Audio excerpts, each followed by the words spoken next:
What's going on, everybody, and welcome back to the channel. If I look very happy today, it's because we hit a fucking banger. The camera looks a little crazy. Let me fix this. We hit an insane banger today. I'm talking about like what a fucking play. But it didn't start tough. Amazing. We took a loss, but we did not get discouraged. We did not try to venture that we waited for the same setup to present itself in a better way, and we hit a fucking insane banger well over 10R. This is the type of trade I had a guy say that off of this one trade, he was down on the month, whatever. He made back every single loss he's taken last month. So all these losses combined, this one trade paid it all for it. And this is what it shows you when you're talking about good risk to reward. This is when you want to trade. It doesn't matter your win rate. You can take 60% win rate. If your risk to reward is a solid risk to reward, you'll make a fucking bag regardless. Guys, and this trade did not start off perfect. We had this big sell-off right off the open.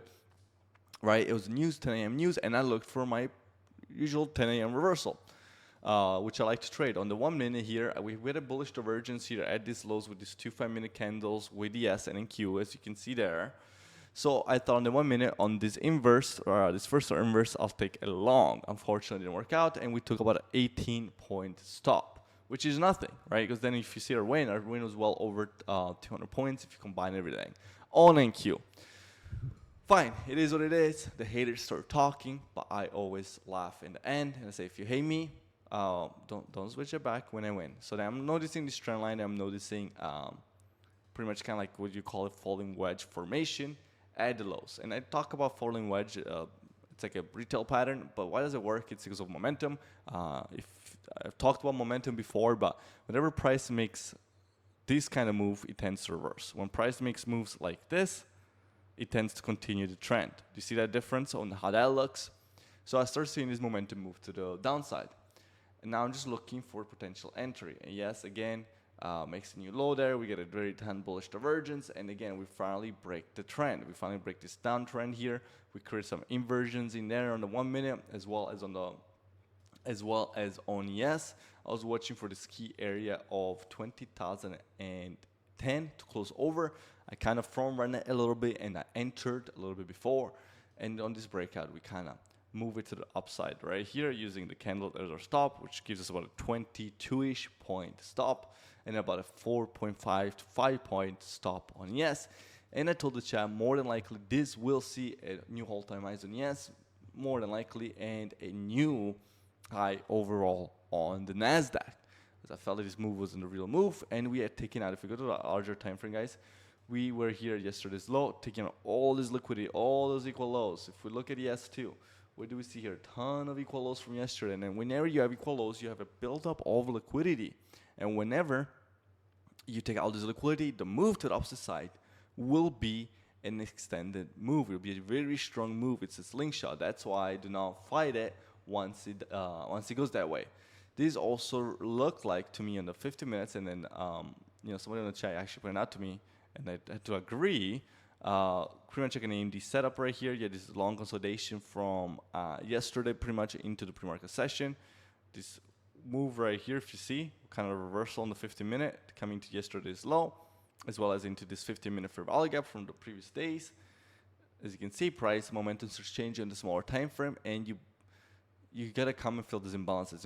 When it goes down quick, it'll go up just as quick. The equal lows to confirm it, guys. And I took this trade both on ES and in Q. That's how confident I was. When do you see me taking 2 trades? And then when we talk about both full sizes, double down this trade, triple down this trade, quadruple down on this trade.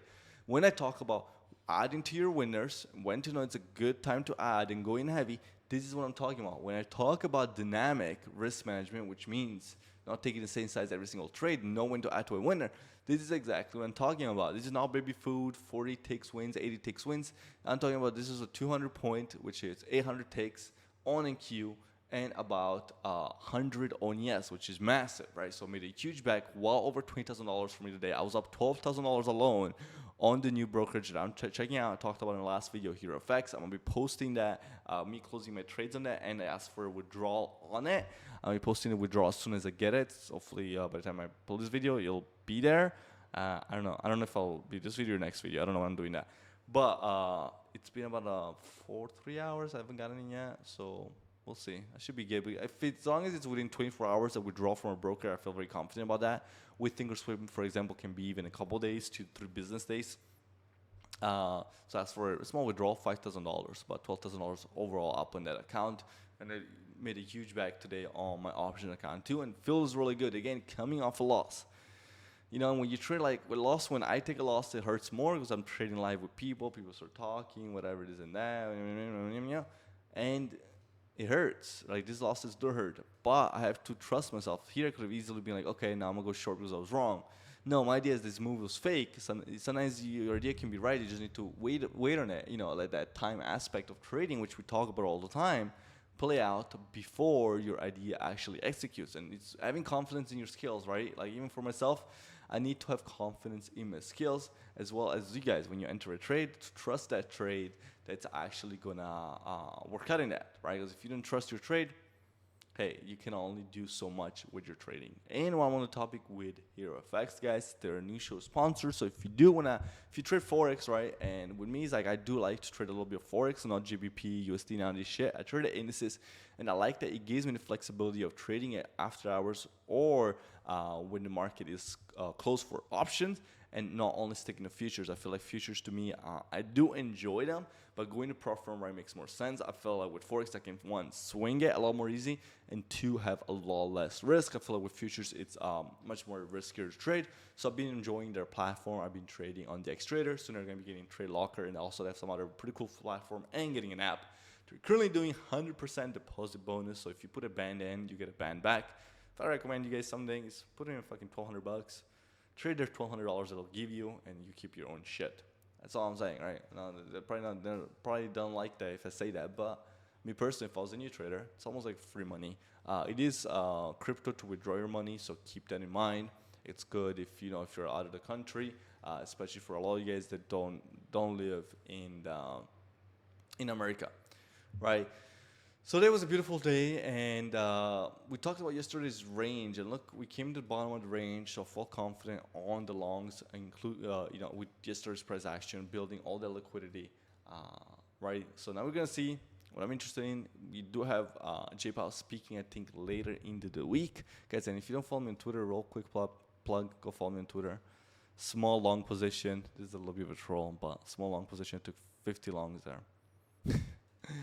But if we go to Forex Factory, I think we have J Powell speaking tomorrow or the day after. Yep. So 9:20 a.m. awkward time.